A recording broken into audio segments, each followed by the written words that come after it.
Hello అండి. అందరికీ నమస్తే. Welcome to Subbu's kitchen. ఈరోజు వీడియోలో పెసరపప్పుతోటి బెల్లం పాయసం ఎలా చేసుకోవాలో చూపించబోతున్నాను. నోటికి కమ్మగా, పొట్టకి చల్లగా, హాయిగా ఉంటుందండి. ఒక్కసారి టేస్ట్ చేశారంటే మళ్ళీ మళ్ళీ కావాలంటారు. ఇంతకు ముందు ఎప్పుడు ఇలా గనక ట్రై చేయకపోతే తప్పకుండా చేసుకోండి.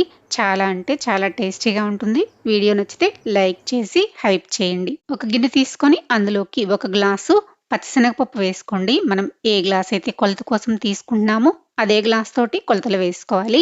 వీటిలో కొంచెం వాటర్ వేసి ఒకసారి కడిగేసుకున్న తర్వాత మళ్ళీ కొంచెం వాటర్ వేసి నానబెట్టేసుకోండి.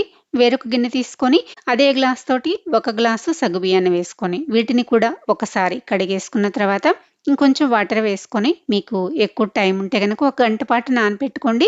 టైం లేకపోతే అరగంట అయినా నానబెట్టుకోండి.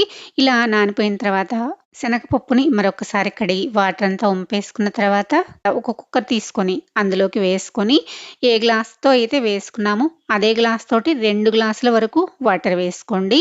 ఇప్పుడు మూత పెట్టేసి 2 విజిల్స్ వచ్చేంత వరకు ఉడికించుకుంటే సరిపోతుంది. ఈ విజిల్స్ వచ్చేలోపు వేరొక స్టవ్ పైన కళాయి పెట్టేసుకొని 2 స్పూన్ల వరకు నెయ్యిని వేసేసుకొని కట్ చేసుకున్న జీడిపప్పు, బాదం వేసుకొని కొంచెం ఫ్రై చేసుకున్న తర్వాత 10 నుంచి 15 వరకు కిస్మిస్ వేసుకొని మంటని లో ఫ్లేమ్లో పెట్టేసుకొని గోల్డ్ కలర్ వచ్చేంత వరకు ఇలా కలుపుతూ ఫ్రై చేసుకోండి. ఇలా ఫ్రై చేసుకున్నాక వీటిని తీసి వేరొక గిన్నెలోకి వేసుకున్న తర్వాత అదే బాండీలో మనం సగ్గుబియ్యాన్ని ఏ గ్లాస్ అయితే తీసుకున్నామో అదే గ్లాస్ తోటి 2 గ్లాసుల వరకు వేసుకొని ఇలా మరిగిన తర్వాత సగ్గుబియ్యాన్ని వేసేసుకొని ఒకసారి ఇలా బాగా కలిపేసేసి మంటని లో టు మీడియం ఫ్లేమ్లోకి అడ్జస్ట్ చేసుకుంటూ అడుగంటకుండా ఇలా కలుపుతూ కొంచెం సగ్గుబియ్యం ఉడికేంత వరకు ఉడికించుకోండి.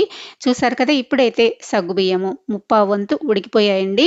ఇప్పుడు 2 విజిల్స్ వచ్చిన తర్వాత ప్రెషర్ అంతా పోయాక మూత ఓపెన్ చేసి చూద్దాము. శనగపప్పు అయితే ఉడికిపోయాయండి. ఇలా ఉడికితే సరిపోతుంది. మరి మెత్తగా ఉడికించుకున్నామంటే మనకి పప్పులాగా ముద్దలాగా అయిపోతుంది అనమాట.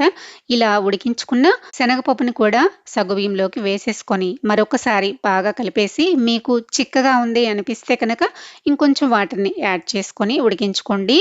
ఇప్పుడు నేనైతే ఎక్స్ట్రా ఒక గ్లాసు వాటర్ వేసేసుకొని మళ్ళా ఒకసారి బాగా కలిపేసేసి ఇంకొంచెం దగ్గర పడేంత వరకు ఉడికించుకుంటే సరిపోతుంది. ఇప్పుడైతే సగ్గుబియ్యం కూడా మనకి పర్ఫెక్ట్గా ఉడికిపోయాయండి.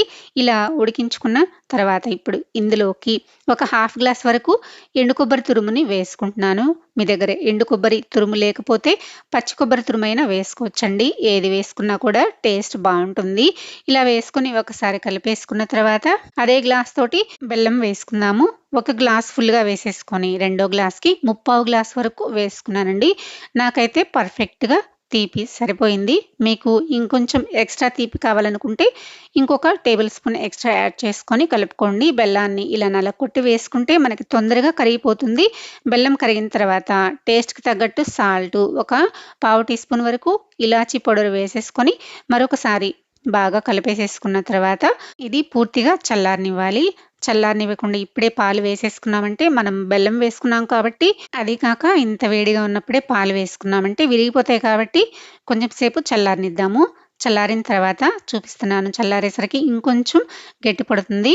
ఇప్పుడు ఇందులోకి కాచి చల్లార్చుకున్న పాలు 2 గ్లాసులు వేసుకుంటే సరిపోతుంది. బాగా చిక్కగా ఉన్న పాలైతే పాయసం టేస్టీగా ఉంటుంది. ఇలా 2 గ్లాసులు వేసుకున్న తర్వాత ఒకసారి కలుపుకొని చూసుకోండి. మీకు పాలు సరిపోయాయో లేదో చూసుకుని ఇంకొంచెం ఎక్స్ట్రా అయినా యాడ్ చేసుకోవచ్చు. నేనైతే 2 గ్లాసులే వేసుకున్నానండి. ఇలా వేసుకున్న తర్వాత ఒకసారి బాగా కలిసిపోయేలాగా ఇలాగా కలిపేసేసుకొని మీకు తీపి సరిపోయిందో లేదో ఒకసారి చెక్ చేసుకొని చాలకపోతే కనుక ఇంకొంచెం యాడ్ చేసుకోండి.